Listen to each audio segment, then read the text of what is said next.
Hi guys, so in this video we're going to be going over this trade that I took yesterday, and it's just going to be a very simple trade recap, and I'm also going to be talking about how to get over a losing streak and also just how I sort of navigated through last week and the week before.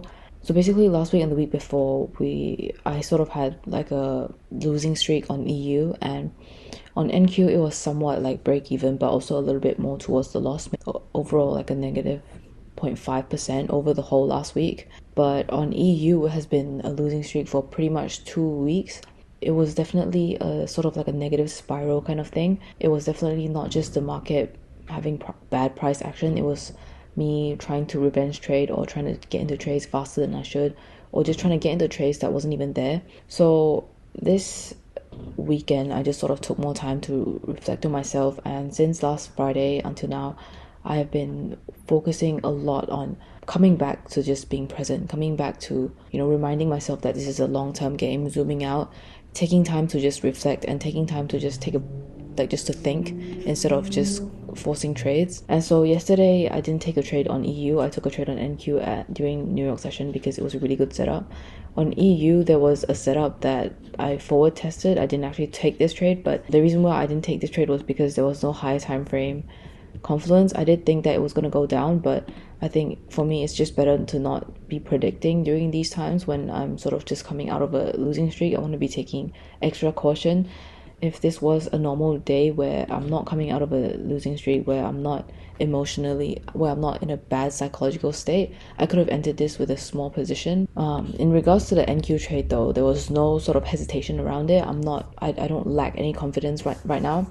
I just want to be more careful moving forward. And I think this just comes with time. When we're coming out of a losing streak, we want to be in a very clear state. We want to be in a very objective state. And we want to be able to trust our system, because it is this system that will keep you safe when you have these losing streaks. It's this system that you have in place that will help you to still come out on top and to still win despite having a losing streak. Despite losing 2 weeks in a row, as long as I keep executing, that is how you become profitable.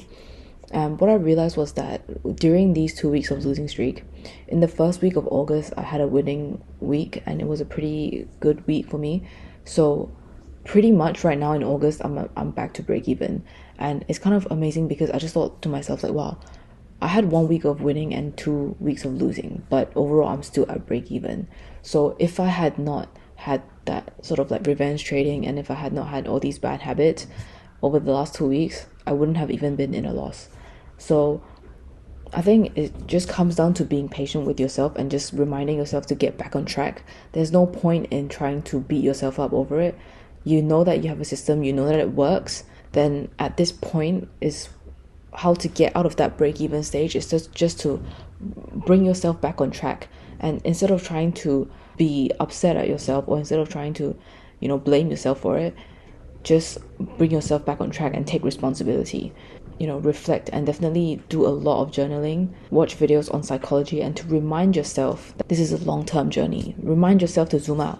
And what I've been doing over this past like 5 days as well is just been watching videos like this that I'm recording right now for you guys. It's just like watching videos of people telling you things that you already know, because I already know all these things. I already knew that it's bad to revenge trade. I already knew that the system keeps us in place. I already knew that we should be focusing on the system, but sometimes we just need reminders, because sometimes you still fall into the trap of trying to get trades that are not there because you're still focused on making the money back. So as humans, it is normal to mess up. It is okay to mess up, but what's not okay is to continue messing up, and what's not okay is to not reflect on after you have messed up.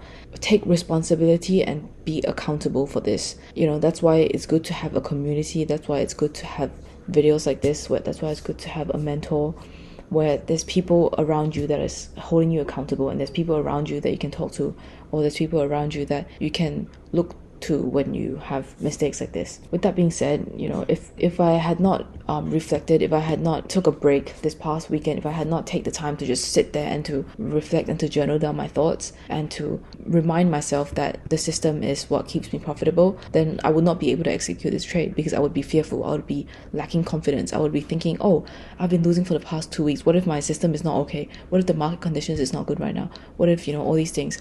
But if you sort of sit down and remind yourself that it's not really the market conditions, it is not really your system that is broken, I mean, sometimes it could be the market conditions, but you know, past 2 weeks, I know that for sure it wasn't the market conditions, it was just me. So if you're able to really identify the actual cause, then you can actually go and work on it. Because if you're not identifying the cause and you're just forcing yourself to backtest or forcing yourself to do all these things and not just taking a step back and looking at the overall progress that you have, looking at your overall journey, looking at your trades and looking at it from a third person point of view, then you never know what to work on. And despite working on stuff, despite continuously backtesting, continuously watching videos about learning new things, you can be doing all those things, and all those things can be considered work, but they will do nothing for you if it's not addressing the actual root cause. So zoom out and to just look at the actual cause of your problems. So with that being said, I think that's what really helped me to execute this trade properly yesterday when the edge was present. Going up to the daily time frame, we can see here that we are actually we're actually kind of like somewhat bullish on NQ, but we also just took out this high right here recently. So the next high is actually this high. To think that it's just going to go all the way up to this high without any sort of retracements is really unlikely. So that's why I'm more of a bearish bias recently. I think we need to retrace to maybe somewhere here to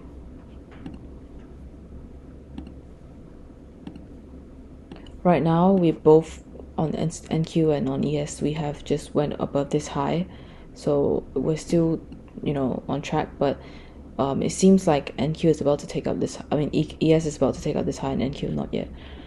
But as we just continue downwards, we see that we tapped into that weekly fair value gap right there last week. So that's why I was more bearish as well. So we tapped into that weekly fair value gap and we created this SMT right here. We see that on ES we created a higher high, and on NQ we created a lower low, right? On ES it's a higher high there, and on NQ it's a lower low. Basically we have this higher time frame SMT there, and we also have this H4 order block that we tapped into. We have this H4 fair value gap right here, but it's actually really massive, so we actually respected this fair value gap as well. So even if it didn't tap that order block, it would have been fine because we are still respecting this H4 fair value gap. So watch my previous video on order blocks if you guys haven't already. This video will probably come out before my fair value gaps one. The fair value gap will probably come out tomorrow, so make sure to keep an eye out for that one. But basically we're in this fair value gap and we respected it, but since this fair value gap is really massive, I probably wouldn't expect it to just tap into it and just go down, because we want to go back into premium. Basically all that I did was to look at the fact that we are in premium of this range. We tapped into that H4 order block, we're in this fair value gap and we're respecting it, and then I'm continuing my bearish bias. And we also have this, you know, inducement range right here. I've already created a video on inducement ranges. You can just see really obviously that these lows are just stacked so much closer than, you know, these, or than these highs, right? All these highs, they're not stacked together like this one. This is just straight up like lows after lows after lows waiting to be taken out. But we want to wait for time and price to align first before entering. Just because you see these inducement ranges doesn't mean you enter straight for a trade. So we got that there, we got price there being in premium. Let me check if it's in OTE. Okay, so we also got it pretty much tapping OTE right here this wick. So it's pretty ready to go down in my opinion. Like all these things, just looking at the higher time frame, you need to be looking at what the bias is. So this bias today is really clearly bearish. Right, so now that we have a bias, we look for draws on liquidity, right? So this is my first draw on liquidity right here. This is my second one, and then these are my next draws on liquidity. And with these draws on liquidity as well, the reason why they're draws on liquidity is because they lead to these fair value gaps here for price to rebalance into. When price is rebalancing, it wants to rebalance into fair value gaps, right? So these draws on liquidities are really strong, especially this one because it leads to that fair value gap there.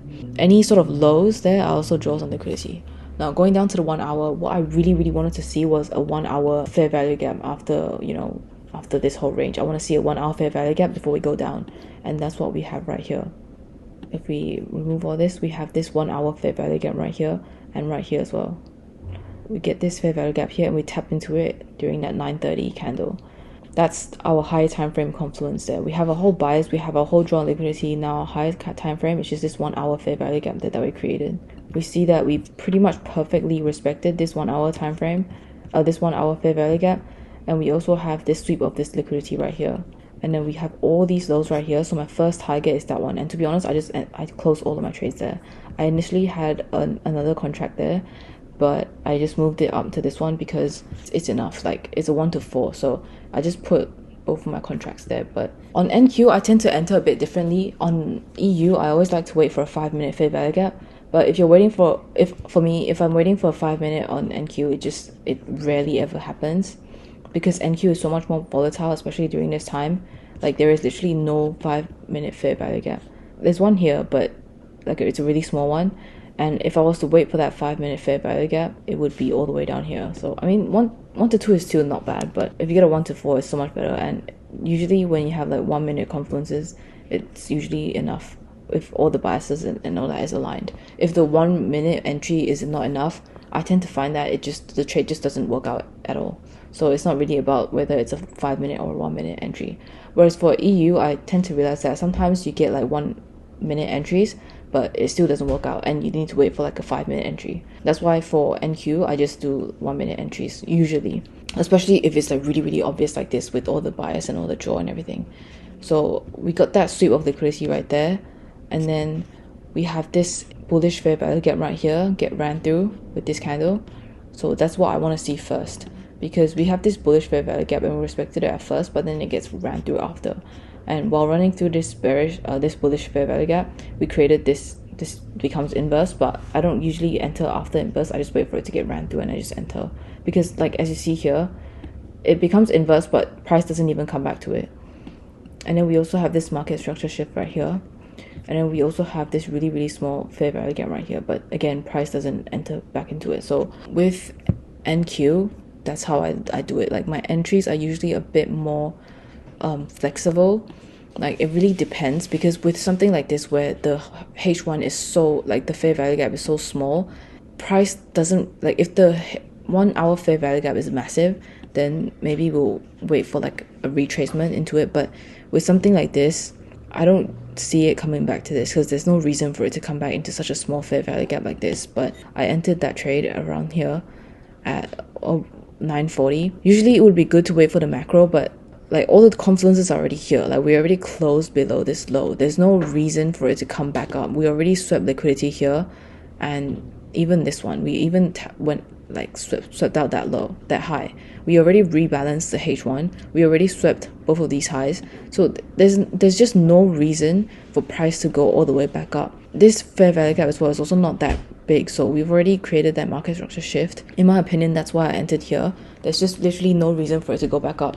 If it's like a really massive fair value gap that price would likely re-enter into, then sometimes I just enter after a break of structure and then enter another small position when it goes back into the fair value gap, like half position then half position.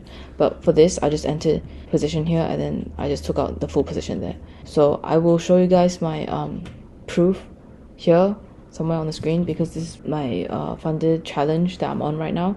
So this trade brought me back to break even of the challenge. So I'll try to upload all the trades that I take on this challenge from now on, because previously I wasn't really uploading because it was just too much. Like, I was uploading EU and I was also uploading Trading Simplified and all that. Now I'll try to upload this challenge for you guys. So yeah, keep an eye out for that one. I'll probably upload most trades, even the losses, but I think it'll be really difficult to upload all of them. So we'll just see, like, all the ones where we have lessons to be learned, then we'll upload that one. But mainly lesson for this video is just to make sure to always keep level-headed and to always, just believe in yourself. Like, you can come out of a losing streak. As long as you're a trader, you're always going to have losing days or losing streaks. It's really important to be able to navigate those, and for you guys to just be grateful for an opportunity like this to train yourself, basically. Then that's it for this video.